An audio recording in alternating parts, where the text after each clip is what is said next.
algo muy pequeño, empezó a darse cuenta de sí mismo. Al principio creyó que era solo un cuerpo que podía tocarse, un cuerpo con piel que sentía frío y calor, con huesos que lo sostenían, con sangre que corría como un río silencioso, con órganos que trabajaban sin descanso.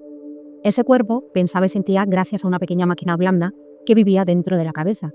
Esa máquina pues sabía recordar, imaginar, sufrir y soñar. Ese cuerpo vivía en un mundo con direcciones, arriba, abajo, adelante y atrás, antes y después. No podía atravesar paredes, no podía flotar, no podía volver al ayer, estaba atado al tiempo que pasa y al espacio que separa. Y sin embargo, ese cuerpo no estaba fuera del universo, era el universo mismo, pero muy ordenado. Era espacio que se había doblado y acomodado hasta volverse estable, era una forma pues muy compleja del espacio quieto. Su forma de darse cuenta del mundo tenía 3 caminos, largo, ancho y alto. Pero un día algo más profundo despertó. Ese algo notó que el cuerpo que se podía tocar no era el único. Era como descubrir que dentro de una muñeca pues había otra muñeca, y dentro de esa otra más, y dentro de esa otra todavía. Capas dentro de capas. Debajo del cuerpo que se podía tocar había otro más suave, tan suave que no se veía, tan fino que atravesaba lo sólido. Ese cuerpo podía separarse del cuerpo de carne. Podía moverse sin usar pies, podía mirar sin usar ojos, podía escuchar sin usar oídos. No necesitaba traducir señales, sentía directamente el tejido profundo del mundo, la trama invisible que sostiene todo. Por eso su forma de percibir era más clara, más directa, más inmediata. Eso explicaba algo que parecía imposible. Algunos niños podían ver aún cuando sus ojos estaban cerrados. Leían, reconocían colores, describían formas sin mirar.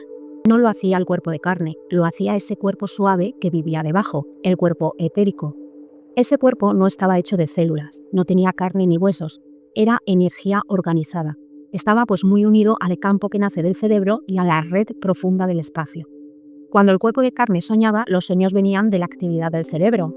Eran chispas eléctricas, podían cambiar con un ruido, una luz o un toque.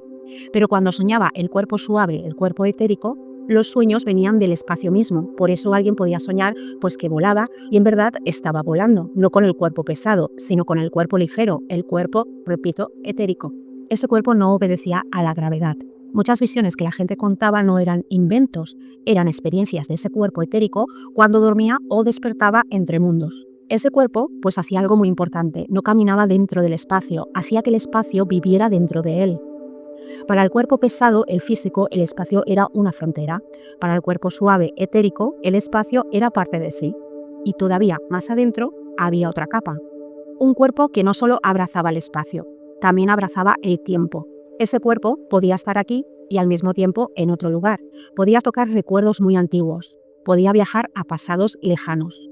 Por eso recordaba historias que no parecían de esta vida y por eso guardaba memorias que parecían pertenecer a muchos. Ese cuerpo, el astral, estaba conectado con grandes campos invisibles que rodean todo, aunque aún no podía ir más allá de ellos. Más profundo todavía, había otro cuerpo. Un cuerpo que podía tocar el futuro, el cuerpo espiritual. Un cuerpo donde el ahora se hacía enorme. Un cuerpo que podía tocar el futuro, el cuerpo mental. Que era un cuerpo donde el ahora se hacía enorme, el presente se hacía enorme porque abarcaba el pasado, el futuro en el presente. En ese lugar, un cuerpo mental que podía tocar el futuro, el cuerpo donde la hora se hacía más enorme. En ese lugar, el pasado y el futuro cabían dentro de un solo instante, como cuando alguien mira con atención y el tiempo parece detenerse, como cuando la vista vive un presente más largo que el sonido. Ese cuerpo mental hacía esa expansión de manera ordenada, con mucha claridad. Aún así, seguía diciendo yo, seguía sintiéndose separado. Después aparecía otra capa, un cuerpo que ya no pertenecía a una sola persona, el cuerpo espiritual. Era compartido, no tenía dueño. Las experiencias de ese cuerpo no eran privadas, eran humanas, eran de la especie entera, de la especie humana. Ese cuerpo atravesaba los grandes campos invisibles y los incluía dentro de sí. Más adentro aún estaba un cuerpo inmenso, el cuerpo cósmico. Allí, pues ya no había lugar, no había tiempo, no había nombre, no había separación.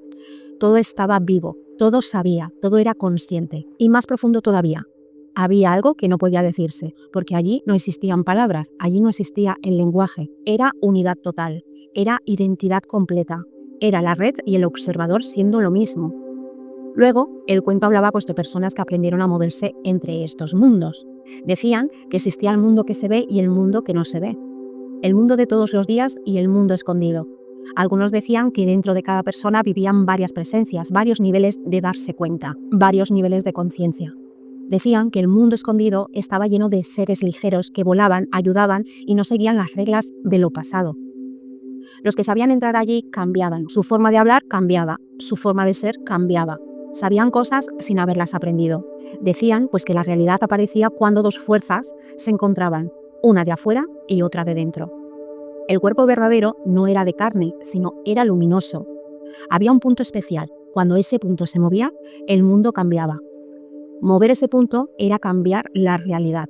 Esas personas podían sentir a otros sin palabras, podían tocar otras conciencias, podían experimentar los grandes campos invisibles. Finalmente, el cuento hablaba de alguien que despertó del todo. Vivió primero como todos, luego vio el dolor, buscó respuestas y nada funcionó. Se sentó y no se levantó hasta despertar. Después enseñó, no a todos igual, a cada uno como podía entender. Por eso hubo muchos caminos, todos verdaderos, todos hacia el mismo lugar. La conciencia común se pegaba a pensamientos, emociones y cuerpos. La conciencia despierta no se pegaba absolutamente a nada. El placer y el dolor dejaban de mandar. No había apego, no había sufrimiento mental. El ser despierto se reconocía como todo. Algunos querían despertar solos, otros querían que todos despertaran juntos. Estos últimos ponían primero el amor y la compasión. Y así, capa por capa, el universo aprendía a mirarse, a sentirse y a reconocerse a través de cada ser que despertaba.